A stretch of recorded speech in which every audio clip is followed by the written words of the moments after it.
Cristian, entró Cristian. Bien, amigos y amigas de la Asociación Cultural Raudal, nuevamente nos presentamos ante ustedes con la posibilidad de tener a un nuevo entrevistado, gracias a los contactos que tiene Jonás Figueroa y la USACH. Estamos en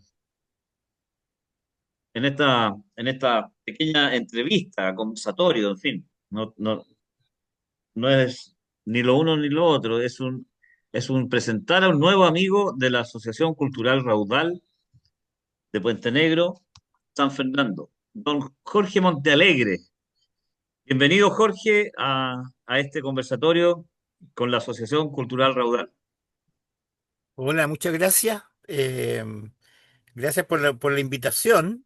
Siempre es bueno conversar, ¿no? Si todos conversáramos en este país, las cosas a lo mejor serían distintas. Así que fantástico. Yo estoy a disposición de ustedes, de las preguntas que tengan, ¿ah? De mostrarles los libritos y de hablar de algunos personajes que son de la zona, que son de San Fernando. Claro, bueno, voy a partir con un poco describiendo una pequeña, no es tan pequeña la biografía de Jorge Montealegre. Bueno, él nació en el año 1954, ¿cierto? Es periodista, escritor, guionista. eh, Desde muy joven, su inquietud por la literatura, las revistas, lo hizo acercarse al mundo de las imágenes que contenían mensajes, tanto el del humor chileno, extranjero, pero fundamentalmente chileno, ¿cierto? Él ha escrito muchos libros y vamos a hablar de uno de los más importantes que ha lanzado ahora. Eh, Él tiene el premio Altazor, un premio de la Municipalidad de Santiago, eh, y podemos mencionar algunos libros de los cuales él ha escrito. Bueno, estuvo viviendo en Europa desde el año 1975, si no me equivoco, a Roma, Sí, Francia, desde el 74, sí. del 74. Bien, estuvo en el Estadio Nacional y fue víctima de apremios en la dictadura. Y bueno, estamos presentando un poco los antecedentes de Jorge Montealegre. Él ha escrito muchos libros, dentro de ellos Chacabuco, Güiros, que es una poesía, Lógica en So, Astillas, Von Pilsener, de ese vamos a preguntarte algo, ¿ya? Y del famoso, de las caricaturas del alemán Don Otto, Puro Chile, que es una sátira humorística, eh, antipatriótica, dibujos de Herbie, Rufino de la Barra, Palomo. Frazadas, que es un escrito relacionado con el periodo que estuvo detenido en el Estadio Nacional. Y así muchos más, pero eh, para ir más o menos ordenado, tenemos que hablar fundamentalmente de lo que nos compete a San Fernando, que es del PNK también, eh, que es San Fernandino. Entonces, voy a darle la palabra porque es muy extenso el currículum y obras y premios, precisamente premios que ha tenido a través de su trayectoria como periodista y escritor y guionista. Bienvenido, Jorge Montalegre. Cuéntanos un poco Bueno, de la cosa familiar, la relación tuya con la Universidad de Santiago y, bueno, y así que partimos comenzando. bueno, muchas gracias por la invitación nuevamente. Em, eh, a ver, ¿qué podría decir? Bueno, está Jonás, ¿no es cierto? Jonás Figueroa, que nos conocimos en la USACH, ¿no? En algún día del patrimonio, recorriendo la Escuela de Arte y Oficio, es decir, hablando de historia y de actualidad, ¿no es cierto?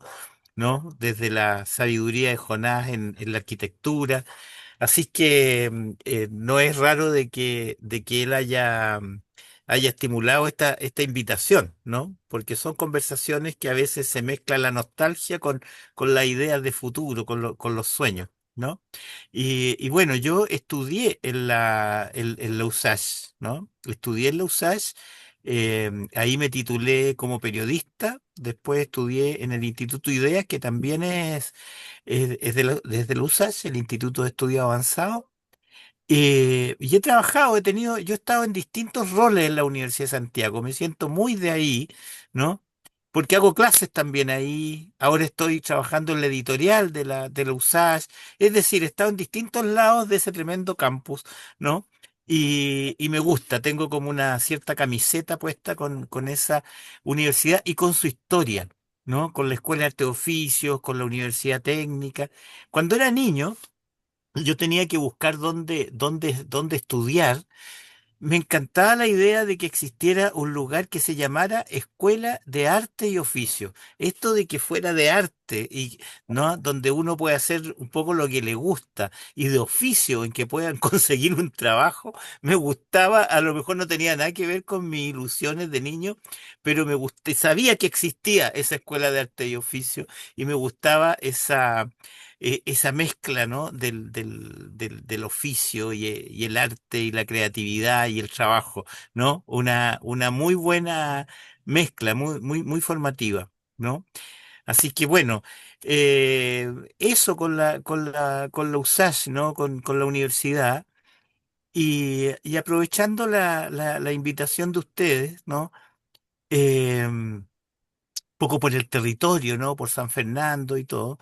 Yo he estado trabajando mucho tiempo durante, como lo decía antes, Sergio, yo he estado trabajando haciendo una investigación muy larga, eterna, ¿no es cierto?, interminable, sobre el humor gráfico y sobre las imágenes, ¿no? Y sobre la historia de Chile por el lado de las imágenes. ¿No? Y en esa investigación me encontré con estos personajes que están en el último libro que le llamamos, ¿no es cierto?, los Condoritos y Verdejos, ¿no? Este es el último libro, Condorito y Verdejo, ¿ya?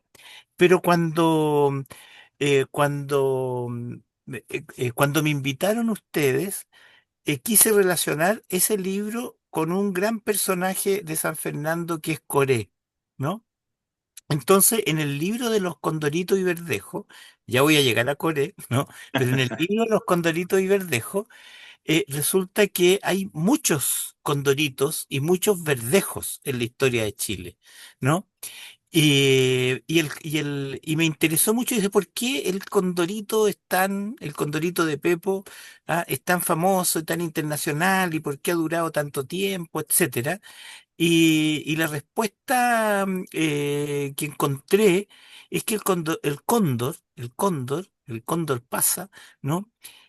Siempre ha estado en el cielo de nuestros territorios, ¿no? Hay pictografía en que hay cóndores, ¿no? Así, en la prehistoria de Chile, el cóndor es un ave sagrada para los pueblos originarios. Hay bailes, ¿no? De rituales, ¿no? En que las personas que bailan se disfrazan, por así decir, o se caracterizan, para no decir se caracterizan como cóndor en su danza, ¿no? Entonces hay un cóndor que tiene que ver con lo más profundo de nuestra cultura, y además está el cóndor republicano, ¿no es cierto? Porque está en el escudo nacional, ¿no? Y Pepo en alguna entrevista dice, yo bajé al cóndor del escudo nacional, ¿no? Y lo junté, dice, bajé al cóndor y lo junté con el rotito chileno, ¿no? Y cóndor más rotito es condorito, ¿no? Entonces, y esos dos personajes son los que yo estudio, la representación del roto chileno, es decir, del pobre, en el humor gráfico chileno. Pero en esta parte en que me estaba deteniendo sobre el cóndor, resulta que cóndores humanizados, antes del condorito que todos conocen y conocemos de Pepo, Y en 1863 ya hay un diario que se llama El Cóndor y que tenía un dibujo mascota que era un canillita, ¿no? Un suplementero que era un cóndor humanizado, ¿no? En fin, hay una película de mono animado, de dibujo animado, antes del cóndor, del condorito de Pepo, en que hay un personaje que se llama Copuchita, que también es un cóndor humanizado. Y Coré, llegamos a Coré, ¿vieron? Porque parecía que me estaba corriendo. No, pero llegamos a Coré y Coré hizo cóndores humanizados en en un, en un cuento, ¿no? Em, que se llama Penacho y Cataplún, ¿no? En Penacho y Cataplún, fíjense, a ver si se ve. Ahí, en Penacho y Cataplún, ese cóndor se está limando las uñas, ¿no? Ese es un dibujo de Coré, ¿no? Con- está Y, con y, gafas, está y con en, lentes. es- y en estos otros, ahí está, fíjense que tiene unos largavistas, ¿no es cierto? Y va a ayudar a ese niño en la montaña, ¿no? Ya pasó la puerta de la montaña, entonces está ahí en la montaña y tiene un casco, en fin, tiene pantalones, absolutamente humanizado antes del condorito de Pepo. Y ahí, bueno, ahí está la relación del cóndor con un niño. Y esto se llama Penacho y Cataplún, se llama un cuento que es de Coré, quien nació, ustedes saben, ¿no es cierto?, quien nació en San Fernando, ¿no? Y en otro momento de la investigación sobre estos Condorito y Verdejo, esta es la parte que tiene que ver con Condorito, ¿no? A mí me apareció también la figura aquí está, hay un niño, el que está rescatando el cóndor, ¿no? La figura del roto chileno, pero del roto chileno también como guacho. Casi siempre el roto chileno es guacho, ¿no? Entre otras cosas porque se va de la casa, porque trabaja desde niño, porque del campo se va a las minas, de las minas se cierran las minas y vuelve a alguna ciudad como un personaje marginal. Y en todo este vagabundeo, ¿no es cierto? Por supuesto, va conociendo mujeres y va dejando hijos desparramados a lo largo del país que son guachos, ¿no? Entonces, em, bueno, y en el dibujo humorístico y en las ilustraciones sobre la pobreza, cuando el pobre no se autocaricaturiza, siempre lo caricaturizan desde otro lado, que no son muy pobres los que lo caricaturizan, ¿no? Y está el pati pelao, ¿no? El pati pelao, descalzado, etcétera. El pati pelao es como un insulto, ¿no? Para el estallido social, una senadora habló de los patipelados, qué sé yo, pero como lo último de la sociedad, ¿no? Y Coré cuando dibujaba niños en el Peneca, Coré dibujaba había pocas escenas de Coré hechas sobre la actualidad de entonces, ¿no? Él más bien dibujaba cuentos de época, de princesas, etcétera, ¿no? De aventuras, de piratas, ¿no? Y poco digamos, de la contingencia, de la actualidad de entonces, ¿no? Entre los años 30 y los años 50, ¿no? Pero a veces tenía que hacerlo cuando se celebraba, por ejemplo, el Día del Niño, la Semana del Niño, entonces le dedicaban la portada del Peneca, ¿no? A los niños, y fíjense ustedes que él siempre hizo a los niños pobres, lo hizo con dignidad. Estos niños no son patipelados, siempre están con zapatos, ¿me entiendes? ¿No? Incluso trabajan, tanto los suplementeros como los niños lustrabotas. Son niños que trabajan, ¿no? Y que Coré cuando los dibujaba les daba una dignidad merecida, no voy a decir una dignidad especial, sino que una dignidad merecida, ¿no? Entonces, en Corea, ¿no? que fue además tesorero de la Alianza de Intelectuales, que solidarizaba con los españoles que llegaron a Chile, ¿no es cierto?, a raíz de la guerra civil, ¿no? Españoles republicanos. Coré perteneció a la Alianza de Intelectuales, la presidía Pablo Neruda y Coré era el tesorero, ¿no? Entonces, a pesar de que se le vincula mucho a estos mundos mágicos, fantásticos, ¿no? Como irreales, ¿no? Lejos de la historia, ¿no? Cuando a él le correspondía meterse en la actualidad, era una persona muy sensible con los dolores de la gente, con los dolores de los niños, ¿no? Sobre todo cuando el Peneca inició las colonias veraniegas, que fue una iniciativa que nació en el Peneca, ¿no? Con Roxane. Así que, bueno, así yo vinculo para esta conversación, ¿va? Vinculo esto de los cóndores y los condoritos, ¿no es cierto? ¿No? Del cóndor emblemático y del cóndor humanizado con Corepo. Y también estos niños pobres, ¿no? O sea, el roto chileno siendo niño, el roto guacho, ¿no? Él los trata con especial dignidad, ¿no? Con una delicadeza. eh, bueno, Coré fue admirable, ¿ah? Fue admirable en todo sentido. No sé si hay alguna pregunta, a lo mejor me extendí con esto, pero ahí juntamos los dos libros. No, perfecto. Perdona que te interrumpa, porque está muy entretenido escuchar tu relato. Para solamente colocar una información respecto a este San Fernandino, que era hijo de un minero que tenía cierta posición económica con su hermana. Él estudió arquitectura y, y voy a hacer un guiño respecto a los trabajos investigativos que tú haces, ya que nos fuimos un poquito a la historia. Y me llamó la atención dentro de los artículos que tú tienes de la investigación, fueron los primeros indicios de gráficas que tuvieron que ver con la historia de Chile. Y los Carreras, tú señalabas de que habían estado en Argentina, naturalmente perseguidos y molestados por O'Higgins. Él en una imprenta en Buenos Aires elaboraba panfletos y a O'Higgins lo caricaturizaba como un becerro, perdón, un cerdo, y varios becerros que eran el pueblo chileno. Cuando lo mataron, precisamente lo mataron por traición a la patria y por las caricaturas. Eso señalabas tú en un artículo. Jorge, aclárame una cosa. ¿Core qué es? ¿Un nombre, un apellido? Un Coré seudónimo. es un seudónimo de José, Mario Silva Ossa. Ah, ya. Mario Silva Ossa. claro, el abuelo José Santos. Así Ya. es. Así es.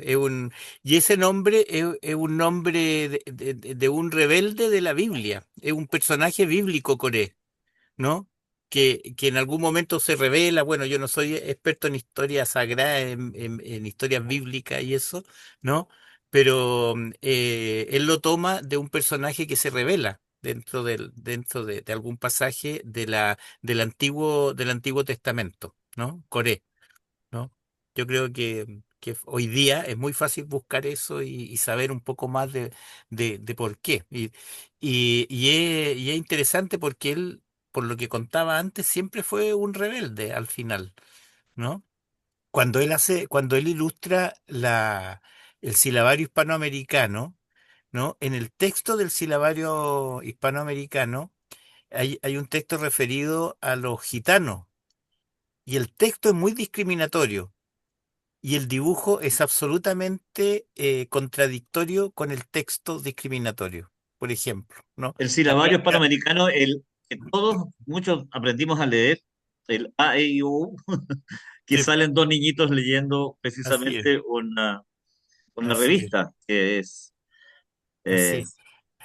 Ahora no quiero eludir la pregunta que había ahí sobre los inicios. yo estoy haciendo un libro que lo tengo muy, muy avanzado sobre José Miguel Carrera y suspendí su escritura por dos cosas. Porque este libro de los Condorito y Verdejo es yo me gané un concurso de proyectos con el Ministerio de la Cultura que me permitió financiarlo, ¿no? Y como era un proyecto financiado por el Estado, se convirtió en mi prioridad, ¿no?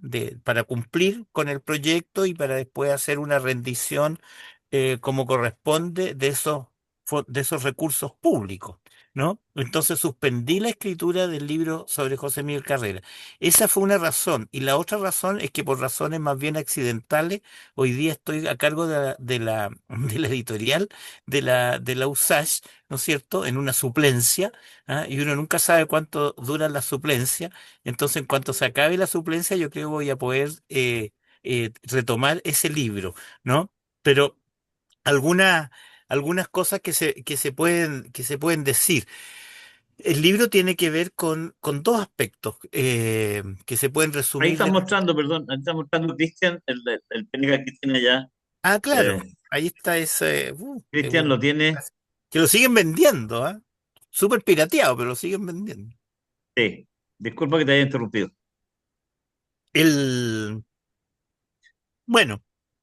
eh, Decía que yo podía resumir este trabajo sobre carrera, ¿no? Para responder la pregunta o el comentario, de dos maneras. Uno tiene que ver con la fundación simbólica de la patria, ¿no? Es decir, todo tiene que ver con un José Miguel Carrera, más que militar, como un comunicador, ¿no? Y la fundación simbólica de la patria está relacionada con la primera vez que este país tiene bandera y tiene escudo y tiene constitución, ¿no? Es decir, lo que hoy día una empresa sería la imagen corporativa de la empresa, ¿ya? O sea, el logo, el eslogan, todo lo que hoy día en el marketing dice que tiene que tener una empresa para tener una identidad, ¿no? Y la identidad para diferenciarse de los españoles, del reino, ¿no es cierto? Era tener una bandera, tener un escudo, etcétera. ¿Ya? Somos otra cosa, ¿no? ¿Y quién lideró eso, ¿no? El jefe de Estado, digamos, en su momento, fue Carrera, ¿no? Y por lo tanto hay toda una parte del libro que tiene que ver con esta fundación simbólica de la patria, ¿ya? Estamos hablando de la patria vieja. Y lo otro tiene que ver con José Miguel Carrera como mártir de los caricaturistas, ¿ya? Él, de hecho, bueno, siempre quiso tener, o sea, habría sido feliz con un notebook, ¿me entiendes? Porque él siempre quiso andar con una imprenta, ¿no?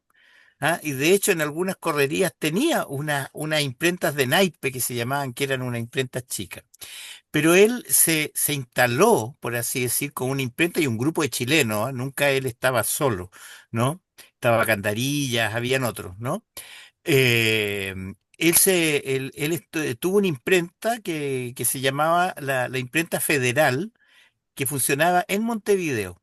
Y ahí hicieron panfletos, volantes, eh, manifiestos que repartían y que mandaban para Argentina y para Chile, y muy para Argentina, porque el enemigo principal en esa disputa, digamos, ¿no? Era, eh, Era San Martín, O'Higgins, ¿ah? La Logia Lautarina. Y efectivamente, como contaba Sergio, él hace una serie de caricaturas, que es una parte, la segunda parte del libro, ¿no? Hace una serie de caricaturas en que en una de ellas, que es la más conocida, O'Higgins es un burro, ¿no? Y el pueblo chileno, un pueblo de ovejas, de cordero manso, ¿no? Que está castigado con un látigo, con una huasca, por San Martín, que también tiene orejas de burro, pero que está sintomáticamente montando O'Higgins, ¿ya? Y, en fin, y hay otros personajes, está Purredón, Tagle, que era como el canciller en fin, de Argentina, o sea, de los pueblos unidos del Río de la Plata, ¿no? Y efectivamente, como recordaba también Sergio delante, efectivamente, en la acusación del fiscal, cuando lo condenan, ¿no? em, Dice que también es por sus sangrientas caricaturas, ¿no? Además de toda la otra cosa más política y de fechorías, lo acusan de muchas fechorías, ¿no? Porque él es actor en un momento de anarquía también en Argentina, ¿no? Y por lo tanto también bueno, las guerras siempre son terribles y son salvajes y muestran lo peor, a veces lo mejor también, pero en general muestran lo peor de las personas. Sí, mira, eh, tenía a través del día pensando cuáles iban a ser las mejores preguntas para poder estrujar tu sabiduría, pero hay algo que me llama poderosamente la atención, que muchas veces las caricaturas tienen la cualidad de desarmar al enemigo, desarmar interiormente el alma al que se le quiere entregar el mensaje.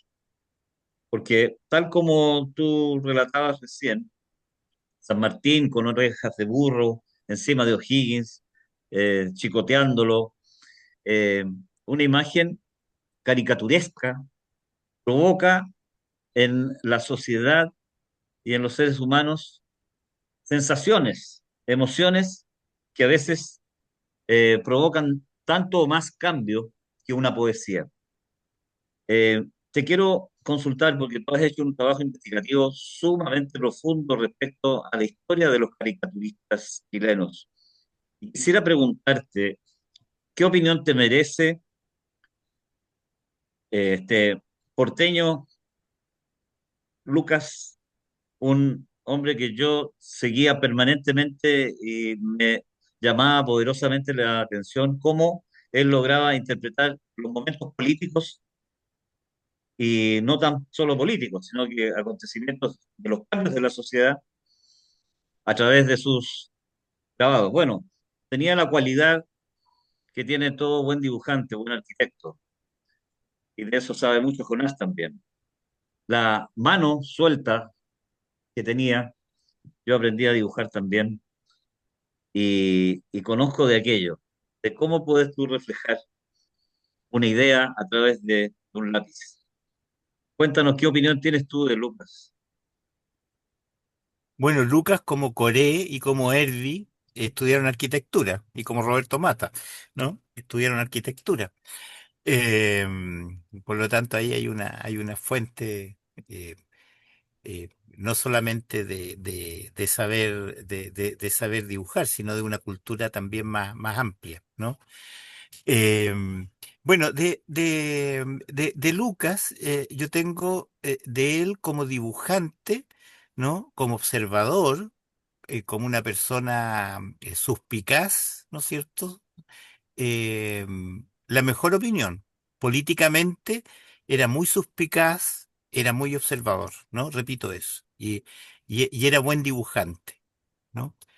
Ahora, el mensaje, el discurso, en el caso de la política, no de Quintín Quintay, de Racatán, no de los apuntes porteños o Viña Marino, ¿no es cierto? No de otros trabajos en que él se luce, él como editorialista del Mercurio era un fascista, ¿no? Un fascista, y lo digo así con CH, ¿no? Un fascista, ¿ah? Porque era un fascista italiano. O sea, si uno sigue el discurso político de las caricaturas de Lucas, se va a dar cuenta que no creía en la democracia. O sea, era divertido y eran buenos chistes, ¿ah? A mí me gustaban mucho, ¿no? Pero pero al leerlos con espíritu crítico, ¿ah? Me seguían gustando como buenos chistes, pero chistes con los que yo no podía estar de acuerdo, ¿no? Y además, porque no solamente él participó, porque era parte del Mercurio, ¿no es cierto?, en los llamados a un golpe de Estado que causó muchas víctimas, sino que también se rió.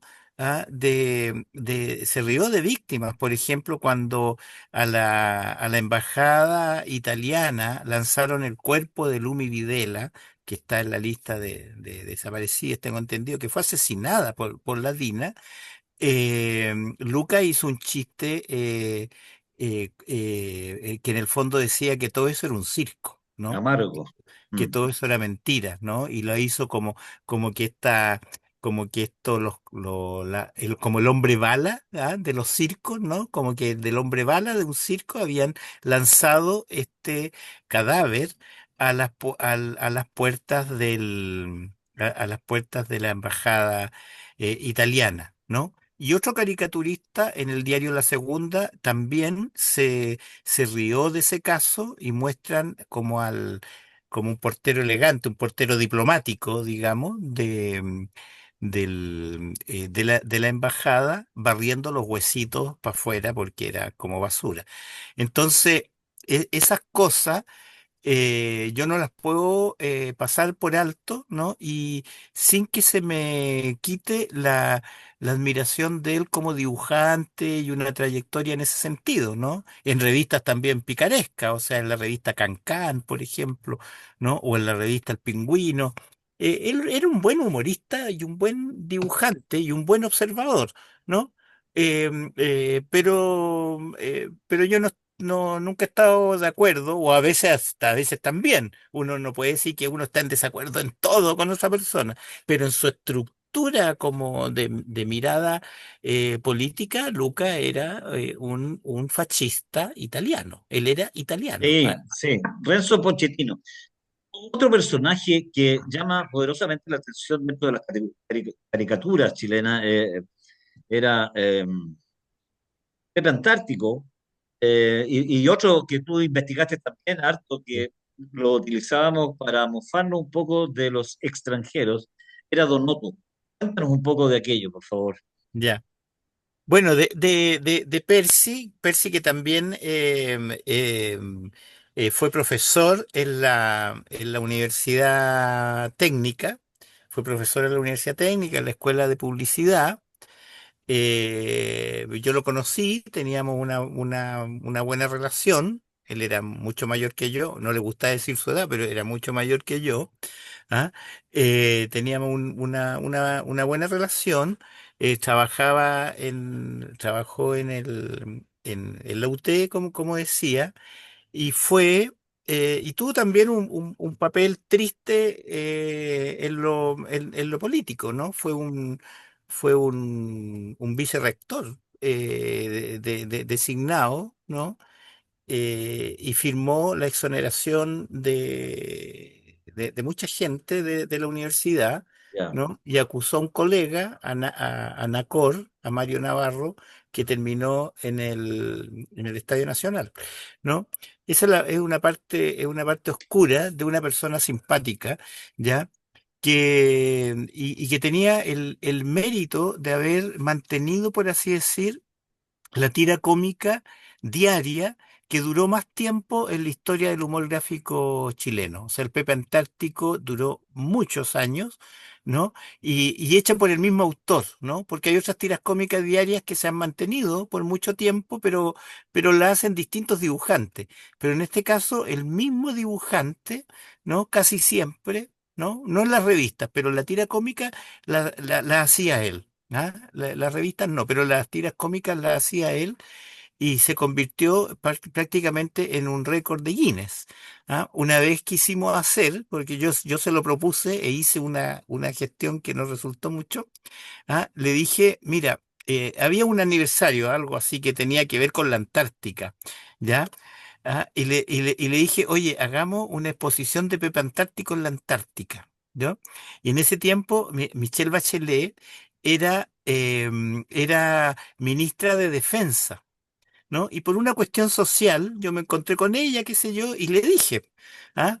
Y a ella le pareció bien, pero me derivó a la Armada qué sé yo, por el viaje. El viaje era lo complicado, ¿no? Y en la Armada no quisieron, ¿ya?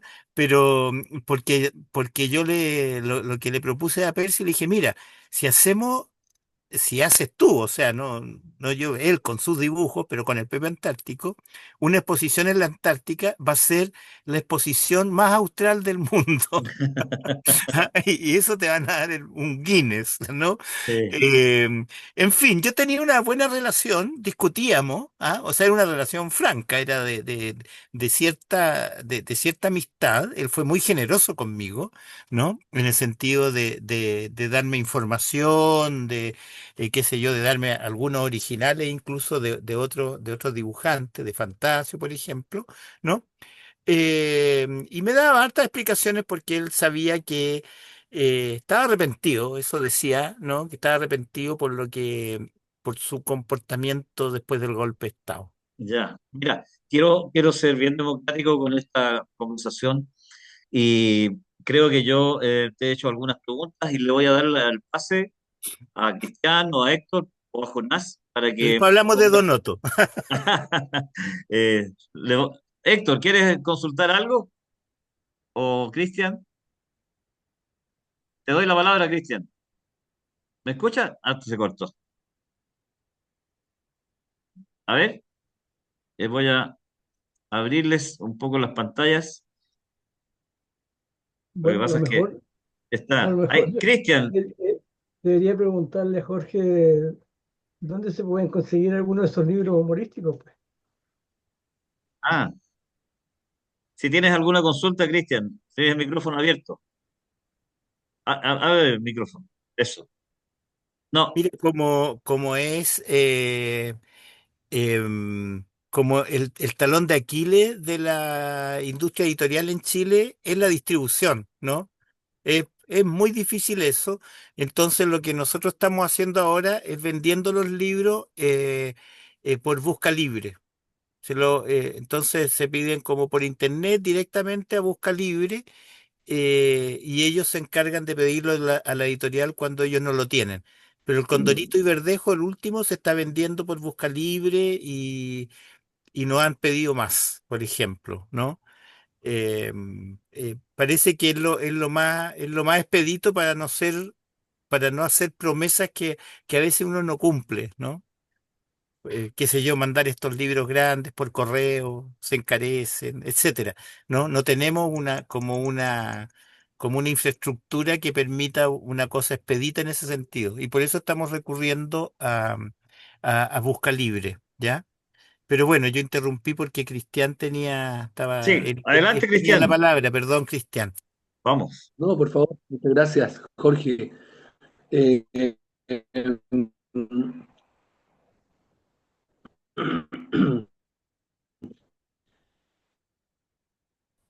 no veo en este momento en la escena nacional. Hacemos chistes de humor político, hacemos chistes de los personajes que están en vista en este momento, en la escena política. Eh, eh, los cómicos y los stand-uperos hoy día hacen chistes con mucho temor. La caricatura política, que era muy explícita, yo era niño y habían cosas que no las entendía. Había caricaturas que eran con mucha sexualidad. Yo me acuerdo de haber visto en El Pingüino, era muy explícito. Cuando yo era niño tenía que pedir explicaciones de esto, o no me dejaban verlo. Pero la escena nacional admite hoy día esto, o retrocedió porque hay otras plataformas. Cuando yo creo, porque fui criado en ese ambiente, porque lo consumí, digamos, eh, que es importante hacerlo como una herramienta de expresión. ¿Qué Claro. piensas tú al respecto? ¿Hay o no hay? Eh, no hay y hay. ¿En qué sentido? Lo que prácticamente no hay son revistas. O sea, estas revistas que en realidad constituyeron escuelas de nuevos dibujantes. O sea, en Topase se formaron en Zigzag, en Topase, en El Pingüino, en La Chiva, en Barrabases, ¿no? En Condorito mismo, ¿no? Se formaron muchos dibujantes que llegaban jovencitos ahí y los dibujantes mayores les enseñaban y compartían, ¿no? Se juntaban presencialmente, ¿ah? Se juntaban a conversar y fueron verdaderas escuelas, ¿ya? Em, y hoy día prácticamente no hay, bueno, no hay diarios prácticamente, ¿ah? Y menos revistas y cada vez hay menos kioscos, ¿no? En Santiago hay cada vez menos kioscos, ¿no? Yo no tengo un kiosco en el barrio. Yo antes salía el domingo a comprarme el diario al kiosco, el kiosco desapareció, ¿ya? O sea, así de fuerte es, ¿no? El Mercurio sigue teniendo como dibujante editorialista a Jimmy Scott desde hace muchos años, todos los días, ¿no es cierto? Y la tercera, eh, a Herbie le pide un dibujo a la semana, una cosa de ese tipo. O sea, ya y trabajan solo y mandan sus dibujos por internet. ¿Ah? Entonces ya no hay esa relación como de escuela de dibujante en que se van pasando la posta, ¿no? Lamentablemente, ¿ah? Lamentablemente, porque la historia en humor gráfico en Chile es una historia de posta, ¿ah? Desde Mustache a Coque, Coque a Pepo, Pepo a Herbie. O sea, hay una historia que tiene que ver con los maestros que formaban, ¿ya? Y eso yo diría que lamentablemente se acabó. Pero pasa otro fenómeno, que son las plataformas digitales, ¿no? Ahí están los memes, ¿me entiende? Están otras formas que también son gráficas, pero que tienen otro soporte, ¿no?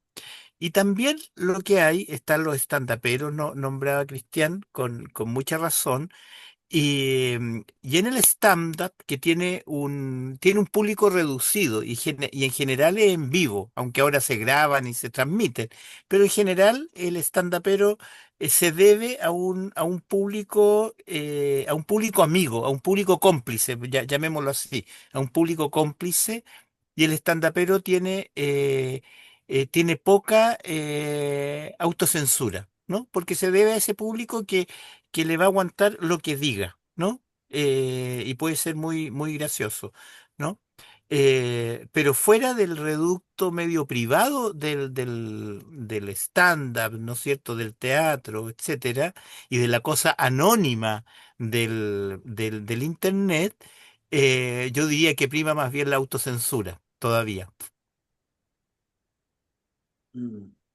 Y la relación, mira, todavía está vigente porque fui testigo de ello, del lenguaje de las murallas, del graffiti, del muralista, como una corriente muy fuerte en Santiago todavía.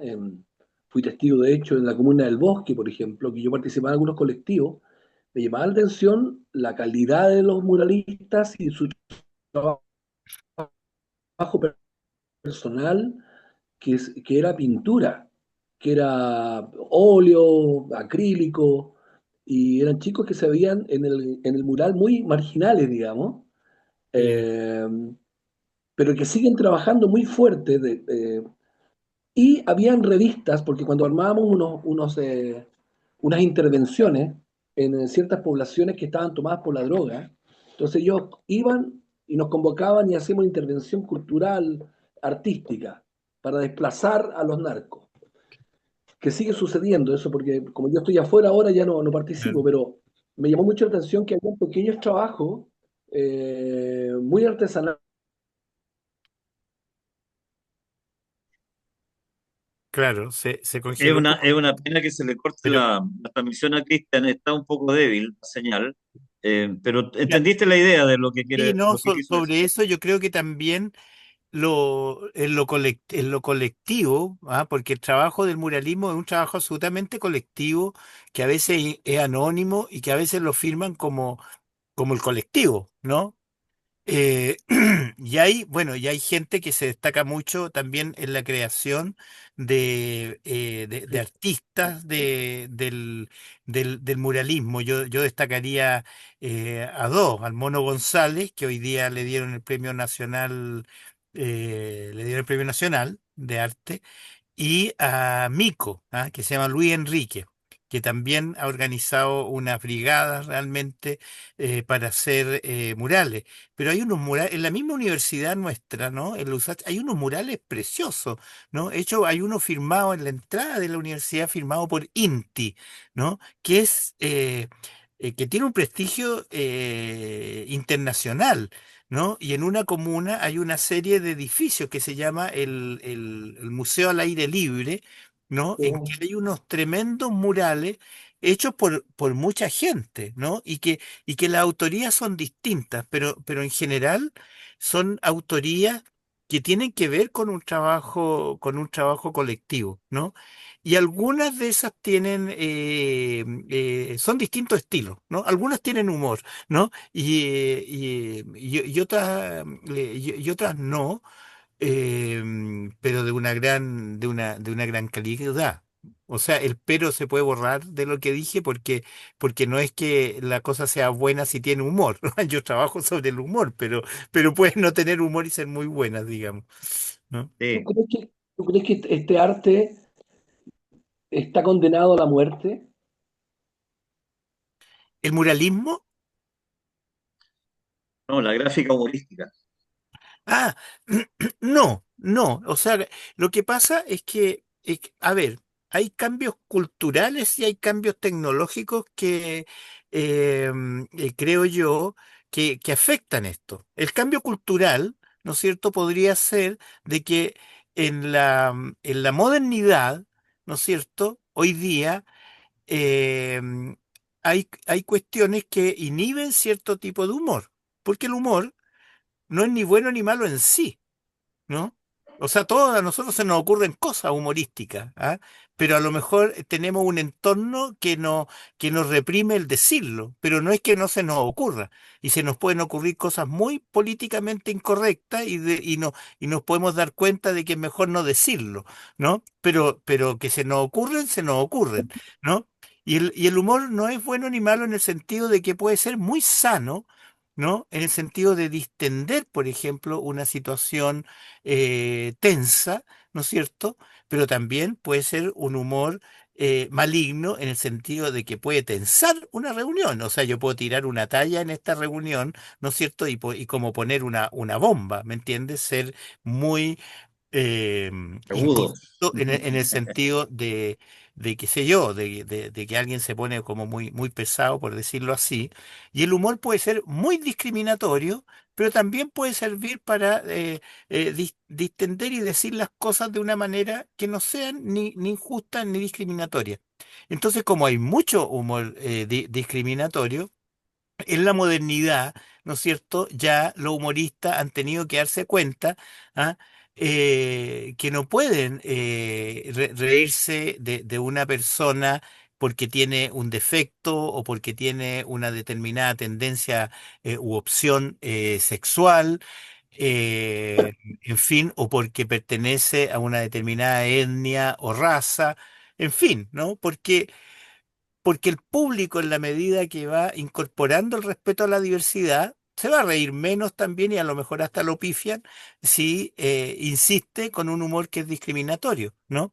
Pero no es que se acabe el humor, o sea, yo creo que es parte de la esencia de la persona humana el enfrentar con humor las situaciones, o sea, un pilar de la resiliencia, personal y de la resiliencia comunitaria, es el humor. O sea, si nosotros no tuviéramos humor, ¿cómo enfrentamos un terremoto, una catástrofe, una prisión política?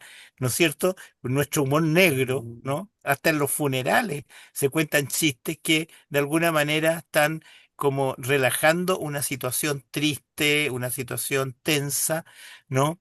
Y el humor nos sirve para tomar también algunos algunos temas que si no fuera con la llave, así como la puerta de la montaña, ¿no? Si no fuera con la llave del humor, no podríamos abordarlo.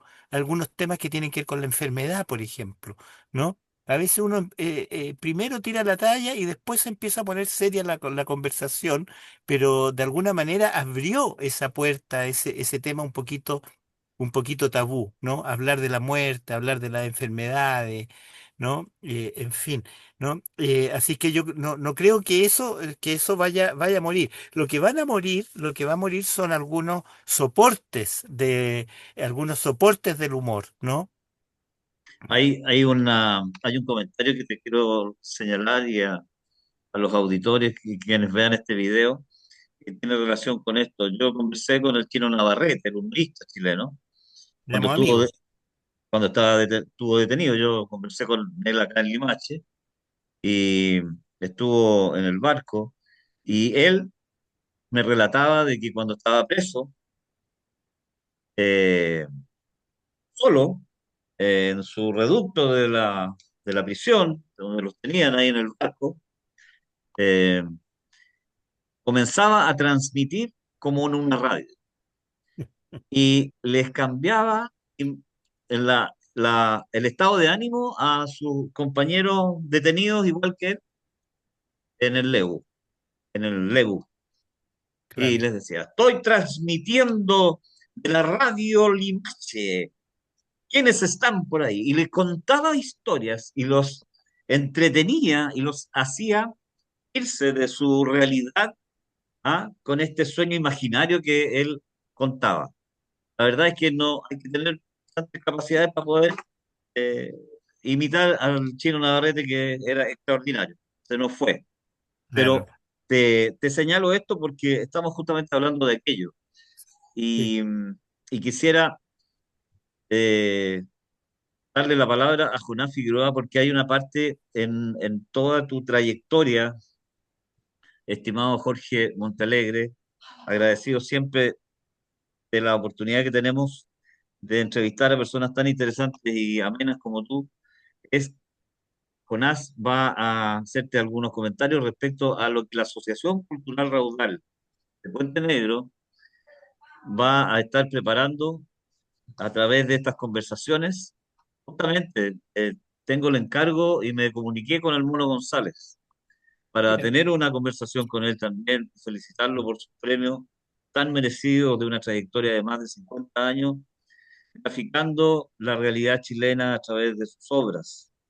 Y un homenaje que le hizo precioso a Violeta Parra en una plaza, con una extensión.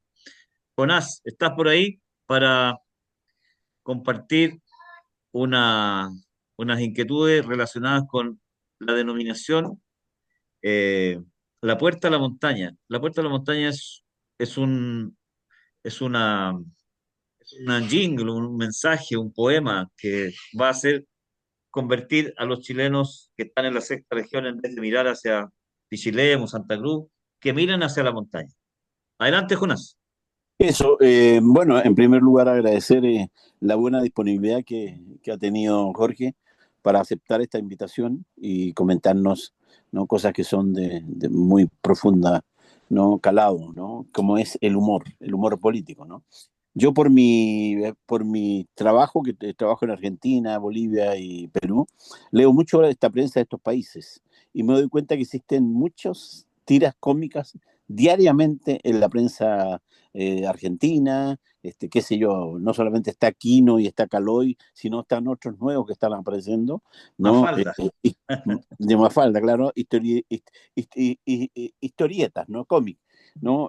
Yo gran parte de mi vida la hice en España y en donde era el día jueves salía Mortadelo y Filemón, ¿no? Que era realmente una consabida conversación en la oficina de cuál había sido el último tema de Mortadelo y Filemón, ¿no? Dos personajes, ¿no? Parecido a Don Memo y al otro personaje que hablaban ustedes de Lucas, ¿no?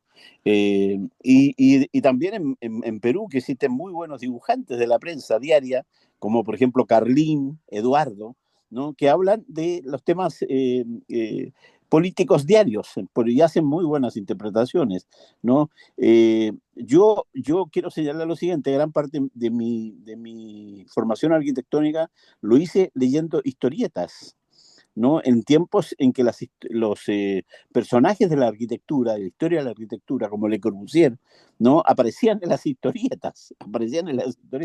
Y muchos conceptos, ¿no? Yo los pude captar a través de historietas dibujadas y coloreadas y con estos grandes títulos que contenían el tema, ¿no? Por lo cual, recientemente he escuchado un tema de que se quejan los empresarios de turismo porque se han reducido los recursos para hacer campañas publicitarias. Pero yo encuentro que mucho, Condorito tiene más, ¿no? Llegada en el campo exterior, ¿no? De la cultura chilena que cualquier campaña de turismo que se quiera hacer. ¿No? Están los kioscos de Buenos Aires, están los kioscos de Santa Cruz, están los kioscos de Arequipa, de Lima, en todas partes está Condorito. ¿No? ¿Y para qué hablar del Peneca, ¿no? Que ya lo he comentado varias veces, ¿no? El Peneca tiene más arraigo el Peneca como colección, como coleccionismo en Buenos Aires o en Perú que en Chile mismo, ¿no? Que en Chile mismo que pasa a ser casi algo arqueológico, ¿no? Casi desconocido por los niños de hoy día. Pero volvamos al tema que me propuso Sergio, que el tema de la puerta de la montaña, ¿no? Bueno, yo varias veces he señalado que tenemos el 60% de nuestro territorio desocupado, prácticamente desocupado, que son las montañas. ¿No? Existen en otros países culturas de montaña, Suiza, qué sé yo, Francia, Italia mismo, ¿no? Y existen también reglamentos y leyes que promocionan la ocupación de la montaña, como en España, por ejemplo, que hay una ley de la montaña que sobre 1000 metros sobre el nivel del mar existen ayudas para producir actividades económicas, productivas, ya sea para la nieve, ya sea para la agricultura, ya sea para otros usos de la montaña. Y lo que queremos nosotros hacer en Puente Negro es que se transforme en un portal, ¿no? En una puerta que permita hacer actividades de montaña. ¿No? Quiero señalar lo siguiente, en España hay una semana, se lo comentaba a mi nieto hoy día, ¿no? En España hay una semana en donde los niños de los colegios van a la montaña. En vez de hacer un viaje de estudio a, qué sé yo, a Roma o a, no sé, a Canarias o a Londres, ¿no? Van a la nieve, ¿no? Van a la nieve del Pirineo, van a la nieve del Sistema Central o van a la nieve de la Sierra cerca ahí de Guadarrama en Madrid. Entonces también necesitamos de alguna manera, ¿no? Promover el uso de la montaña, ¿no? El habitar la montaña. Es decir, hay gran parte de nuestra montaña está habitada como si fuese un suelo plano. No es cosa de meterse por el cajón del Maipo y darse cuenta que no hay cultura de montaña porque se ocupa la extensión del cañón o del cajón como si fuese un territorio plano y no un territorio no de pendientes y de alteraciones topográficas. Y eso es lo que queremos hacer nosotros con este tema de la montaña, promover, ¿no? La cultura de la montaña. Hay muchos artes y oficios que hablaba inicialmente Jorge, ¿no? Que se están perdiendo y son artes y oficios de montaña, ¿no? Por ejemplo, el tema del arriero, el tema del pastor, del ovejero, el tema del adobe, el tema del, qué sé yo, de las quebradas, el tema, tantos temas que están en este momento a punto de desaparecer, porque no hemos tenido el tiempo para valorarlos y para promoverlos. Y eso es lo que queremos nosotros realizar con este centro cultural Raudal. Eso es lo que Gracias, yo Jonás. quería señalar. Muy, muy amable por tus palabras. Eh, por razones de tiempo y respeto, tenemos que eh, terminar esta reunión acá y agradecer infinitamente la participación de Jorge Montealegre, eh, periodista, profesor y guionista, investigador, eh, y ahora amigo de la Asociación Cultural Raudal. Héctor Fuentes desde Australia, Cristian Leclerc desde Tinguiririca, Juana Figueroa, Santiago, Jorge Montalegre, eternamente agradecido por estos minutos que nos has compartido. Bueno, muchas gracias a ustedes, ¿no? Me encanta el ímpetu de defensa patrimonial que tienen y de rescate de la naturaleza, acercarse a ella, ¿no? Por mi parte, yo soy un ayudista y Jonás sabe de quienes están en la defensa del patrimonio ferroviario, ¿no? De San Fernando está Víctor León, ¿no? Y, en fin. Así es que bueno, no hermanan este tipo de temas raros para mucha gente o alejados. Así que lo felicito y le agradezco mucho la invitación.